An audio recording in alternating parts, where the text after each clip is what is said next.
ডিমৌ সমষ্টিত প্ৰাক্তন কেন্দ্ৰীয় ৰাজ্যিক মন্ত্ৰী প্ৰাক্তন সাংসদ ৰাজেন গোহাঁই বিজেপি পুৰণি কৰ্মী ঘৰৰ পদূলিয়ে ৰাজেন গোহাঁই বিজেপিৰ পৰা গুৰুত্ব নোপোৱা সদস্য একগোটকৰণত গুৰুত্ব কংগ্ৰেছ দল ক্ষমতালৈ আহিলে ৰাইজৰ ক্ষতি হ'ব বিজেপি সভাপতি দিলীপ শইকীয়া অনুভৱী ল'ৰা শইকীয়াৰ নেতৃত্বত পৰিৱৰ্তন হ'ব যোৰহাট সমষ্টিত গৌৰৱ গগৈ বিজেপি পুৰণি কৰ্মীৰ অসন্তুষ্টিৰ বাবেই জিকিলে বুলি মন্তব্য কৰে ৰাজেন গোহাঁইয়ে ডিমৌৰ পৰা শিৱকুমাৰ চৌহানৰ প্ৰতিবেদন প্ৰতিদিন লাইভ অসম চাওক মোৰ এনেকুৱা কোনো পৰিকল্পনা নাই কিয়নো এই পিনৰ পৰা বহু কৰ্মীয়ে মোক লগত যোগাযোগ ৰাখে আৰু তেওঁলোকে মোক প্ৰায় আমন্ত্ৰণ কৰে বোলে আহকচোন আমাৰ কৰ্মী শব্দ চেডেলি বেডেলি হ'ব খোজে যেনি তেনি যাব খোজে কিন্তু মই এইটো কথা সঁচাকৈ আজিও আচৰিত যে আমাৰ পুৰণা কৰ্মীখিনিৰ মাজত ইমান ডেডিকেটেড কৰ্মী আজিও আছে ইমান অৱহেলিত হোৱাৰ পাছতো বা তেওঁলোকক কোনো স্থান নিদিয়াৰ পাছতো তেওঁলোকে দল এৰি যোৱা নাই কিন্তু দলটোৰ ক্ষয় ক্ষতি হয় নেকি বুলি তেওঁলোক অত্যন্ত চিন্তিত আৰু সেই চিন্তিত হৈ পেলাই তেওঁলোকে নিবিচাৰে যে আমাৰ দলীয় পুৰণা কাৰ্যকৰ্তাখিনি যদিও অৱহেলিত হৈ আছে বা তেওঁলোকক কোনো চিনি নোপোৱা হৈছে তেওঁলোকক যাবলৈ গুচি যোৱাটো দলৰ পৰা বিচৰা নাই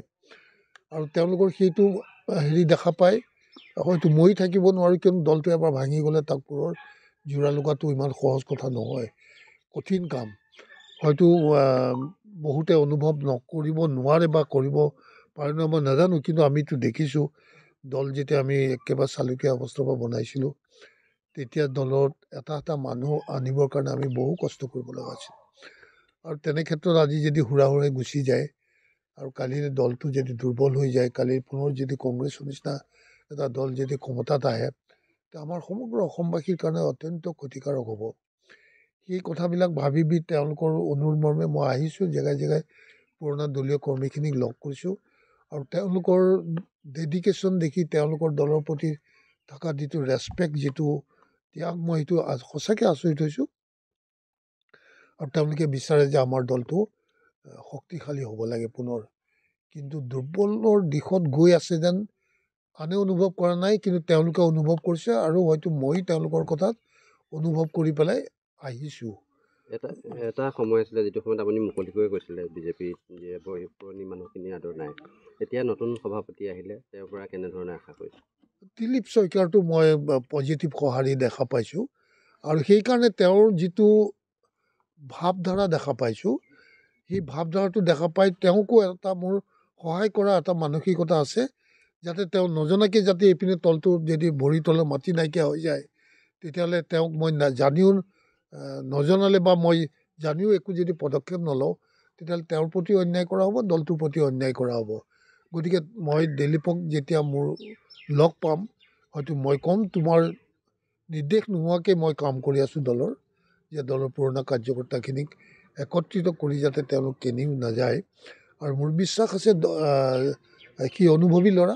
আৰু ABVPৰ পৰা অহা ল'ৰা সংঘ বেকগ্ৰাউণ্ডৰ ল'ৰা গতিকে তেওঁ উপলব্ধি কৰিব বুজি পাব আৰু কিছু পৰিৱৰ্তন আনিব বুলি মোৰ বিশ্বাস আছে তেওঁৰ ওপৰত মাজতে আপুনি নিতাই পুখুৰীলৈ আহিছিলে তাত এখন সভাত আপুনি নতুন চিন্তা কৰাৰ কথা কৈছিলে চাওক কেতিয়াবা কৰ্মী কিবা কিবি কয় কথাৰ মাজত কেতিয়াবা নিৰুপায় হৈ হৈ কোনোপিনে একো ৰাস্তা নাপায় কিন্তু এনেকুৱা ধৰণৰ চিন্তাধাৰা আহি যায় মানুহৰ মনলৈ অহাটো স্বাভাৱিক কিন্তু যেতিয়া দিলীপ শইকীয়া আহিছে তেওঁৰ যিটো মানে ভাৱধাৰা দেখা পালোঁ তাৰপৰা যেন চবৰে মনত এটা আশাৰ সঞ্চাৰ হৈছে যে পৰিৱৰ্তন হয়তো আহিব আৰু সেইকাৰণে ময়ো তেওঁলোকক কিয়নো মোৰ লগত কোনোবাই নিচাদৌ বুলি মাতে কোনোবাই দদাইদেউ বুলি মাতে কোনোবাই ককাইদেউ বুলি মাতে বিভিন্নজনে বিভিন্ন ধৰণে সম্বোধন কৰি মাতে আৰু তেওঁলোকক লগ পাবলৈ আহোঁ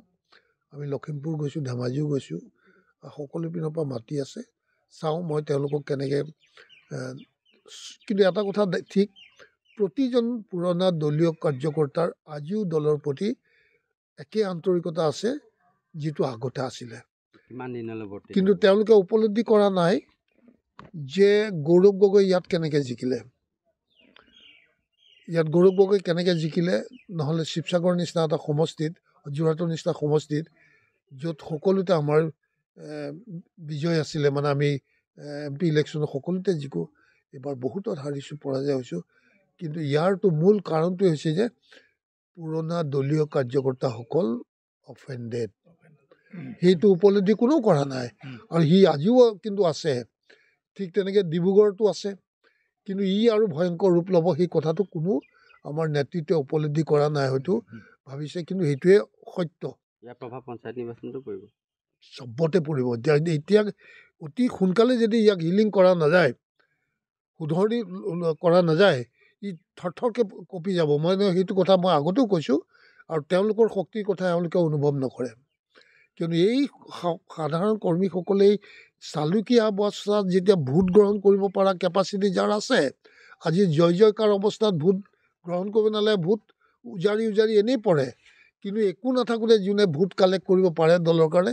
তেওঁৱে আচল প্ৰকৃত কৰ্মী। গতিকে সেই দক্ষতা আছিল আমাৰ পুৰণা কাৰ্যকৰ্তাসকলৰ ওচৰত, আৰু আজি নতুন কাৰ্যকৰ্তাসকলৰ ওচৰত নাই বুলি মই নকওঁ, কিন্তু তেওঁলোকে সেই দক্ষতা হয়তো বিজেপিৰ ক্ষেত্ৰত কিমান দূৰ, আজি হয়তো জয় জয়কাৰ কাৰণে হয়তো চবৰে আহিছে, কিন্তু আমিতো দেখাও পালোঁ না, এই যে মানে এই যোৱা লোকসভা নিৰ্বাচন কৰিছিলে, নহয় নগাঁৱত উঠিবলৈ নগাঁৱত উঠা চিন্তা কৰিছিল, কাজিৰঙাও বিচৰা নাছিলে, যোৰহাটো বিচৰা নাছিল, কিন্তু তেওঁ কি সাহসত আহি উঠিলে আৰু তেওঁ জিকিও গ'ল। সেইটোৱে আমাক বহুত ডাঙৰ এটা ইণ্ডিকেশ্যন দিয়ে না। সেইখিনিৰ পৰা আমাৰ নেতৃত্বই বুজিব লাগিব, উপলব্ধি কৰিব লাগিব, সেই হিচাপে ইমিডিয়েটলি তাক যাতে ঠিক ঠাক কৰি দলটোক শক্তিশালী ৰূপত আগুৱাই লৈ যাব পাৰে, এইটোৱে চিন্তা কৰিব লাগে। সেইকাৰণে আমাৰ যিসকল ডেডিকেটেড ৱৰ্কাৰ আছে, তেওঁলোকে বাৰে বাৰে আমন্ত্ৰণ কৰে আৰু কয়, মোক মাতে, আৰু যে অলপ কিয়নো তেওঁলোকৰ এটা বিশ্বাস হৈছে যে দলীয় পুৰণা কৰ্মীখিনিৰ কাৰণে মই মাতি থাকোঁ, তেওঁলোকৰ মনৰ কথা অনুভৱ কৰি উপলব্ধি কৰি, আৰু সেইখিনিৰ কাৰণে তেওঁলোকৰ মোৰ ওপৰত এটা আস্থা আৰু বিশ্বাস আছে, সেইকাৰণে ময়ো তেওঁলোকক সেইখিনি সঁহাৰি দিবৰ কাৰণে আহোঁ। সৰুৰ পৰা সৰু কামটোলৈকে সময় তলৰ ইয়াত মানে আমাৰ সমষ্টিতে কৈছোঁ, অকণমানি কাম এটাও আজিকালি যিবিলাক নতুন বিজেপিত আহিছে তেওঁলোকে পায়, পুৰণা কৰ্মীসকলে কিন্তু কামবোৰ নাপায়। সেই চব কথাইতো মই মানে কি ক'ম, এতিয়া প্ৰতিটো কৰ্মী দেখিছোঁ, বহুত কৰ্মী আজি আৰ্থিক দিশটো ইমান বেয়া, তেহেঁতৰ অৱস্থা ইমান বেয়া, কিন্তু বহু বছৰৰ পৰা তেওঁলোকে আৰম্ভণিৰ পৰা কাম কৰিছিল, কিন্তু তেওঁলোকক আজি চাওঁতা কোনো নাই। এই কথাটো চব অত্যন্ত দুখ লাগে। আজি তাক উপভোগ কৰিছে কোনোবাই আহি, হঠাতে যিসকলৰ বিৰুদ্ধে আমাৰ পুৰণা কৰ্মীসকলে যুঁজি দলটোক ওপৰলৈ আনিবলৈ চেষ্টা কৰিছিল, সেইসকলৰ তলতে আজি আমাৰ পুৰণা কৰ্মীখিনি দব খাই গৈছে, আৰু তেওঁলোকেই দপদপাই আছে। এই কথাটো মানে কাৰোৱে ভাল নালাগিব, যিকোনো ৰাজনৈতিক দলতে কাৰো ভাল নালাগিব, কিন্তু তেওঁ আহক, কিন্তু এনেকুৱা হ'ব নালাগে। নেতৃত্বই অন্ততঃ চিন্তা কৰিব লাগিব যে যিসকলে ভেটি বনাই থৈ গৈছিলে, তেওঁলোকক প্ৰকৃত শ্ৰদ্ধা আৰু সন্মান দিব নাজানে, তেওঁলোকৰ যদি প্ৰকৃততে তেওঁলোকৰ উপকাৰ কৰিব নাজানে, তেওঁৰো হয়তো যাত্ৰা কিমান দীঘলীয়া হয় তাত সন্দেহ আহিবই।